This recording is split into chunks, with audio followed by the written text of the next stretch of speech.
کس طریقے سے انسانی حقوق کی جو تنظیمیں اور پھر سماجی کارکن اس وقت دیکھ رہے ہیں، کیونکہ دنیا میں اس وقت جو تھیم ہے وہ آزادی، مساوات اور انصاف سب کے لیے، یہ تھیم ہے اس سال کی، لیکن حالات مختلف ہیں اس وقت مڈل ایسٹ میں۔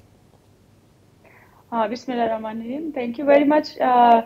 سب سے پہلے تو دیکھیں، یہ ہمیں دیکھنا پڑے گا کہ یہ جو ہیومن رائٹس کی یہ تنظیمیں بنائی گئی تھی، ان کا بیسیکلی مقصد کیا تھا اور ان کا فائدہ دنیا میں کن لوگوں کو ہو رہا ہے اور کتنے لوگوں کو ہو رہا ہے۔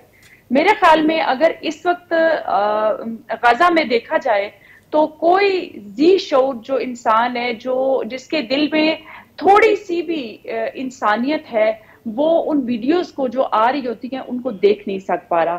اور اس کے ساتھ ساتھ اگر ہم کشمیر کو دیکھیں، جو ایک وہاں پہ جتنی حقوق کی، انسانی حقوق کی پامالی ہوئی، وہ ایک منی جیل ہے، اور کوئی گھر کشمیر میں ایسا نہیں ہے جن کا کوئی 1 یا 2 فرد شہید نہ ہوئے ہوں۔ اور جس طرح سے خواتین کے وہاں پہ عزتیں لوٹی جا رہی ہیں اور وہاں پہ انسانی حقوق کی پامالی ہو رہی ہے، مجھے سمجھ نہیں آتی کہ ان تنظیموں کو بنانے کا مقصد کیا تھا۔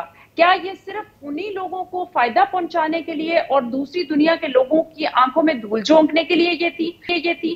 کیونکہ اگر دیکھا جائے تو ہم مسلمانوں کا جہاں بھی ہم دیکھتے ہیں کہ مسلمانوں کا قتل عام ہو رہا ہوتا ہے، اور مسلمانوں کے جو لوگ ہیں، بچوں کو، خواتین کو، ان کو، بزرگوں کو شہید کیا جا رہا ہوتا ہے، تو تب یہ تنظیمیں جو ہیں یہ بنائی گئی ہیں۔ آخر ان کا مقصد کیا ہے؟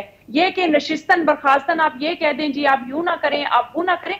عملی طور پہ کتنا قدم اٹھایا جا رہا ہے اور کتنے اقدامات کرنے کی ضرورت ہے؟ کیونکہ دیکھیں، اگر آپ انسانی حقوق کی بات کرتے ہیں تو اس میں پوری دنیا کے انسان ہیں۔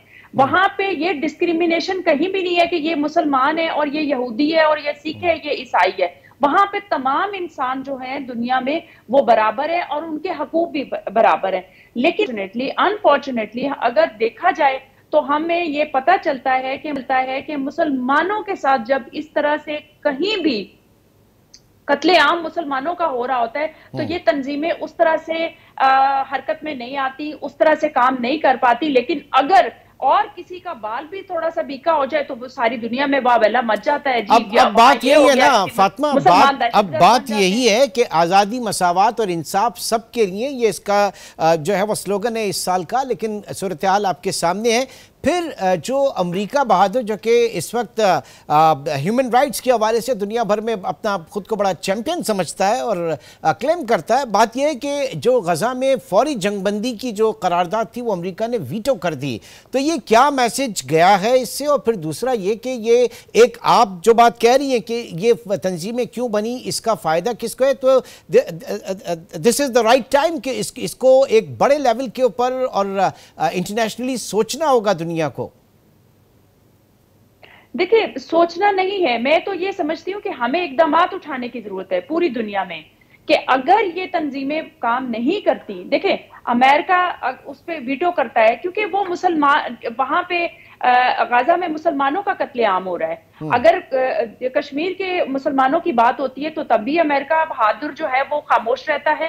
تو اس کا مطلب یہ ہے کہ یہ مخصوص ایک ٹولے کو فائدہ پہنچانے کے لیے اور ان کی چیزوں کو کور کرنے کے لیے یہ ایک لابی بنائی گئی ہے۔ یہ یہاں پہ کوئی انسانی حقوق کا خیال نہیں رکھا جا رہا، یہاں پہ کوئی مساوات کا خیال نہیں رکھا جا رہا۔ تو میرے خیال میں ایسی تنظیموں کو بند کر دینا چاہیے اور انہیں گھر بیٹھنا چاہیے، کیونکہ آگے بیٹھ کے بھاشن دینا اور امپلیمنٹیشن کچھ اور ہے، بات کچھ اور ہے، دکھانا کچھ اور، کرنا کچھ اور۔ تو میرے خیال میں یہ تو چلیں، وہ تو دنیا نے دیکھا کہ بری طریقے سے ایکسپوز ہو گئے، یہ تمام لوگ بری طریقے سے، اور یہ سو کالڈ مہذب معاشرہ جو ہے وہ بری طریقے سے ایکسپوز ہوا۔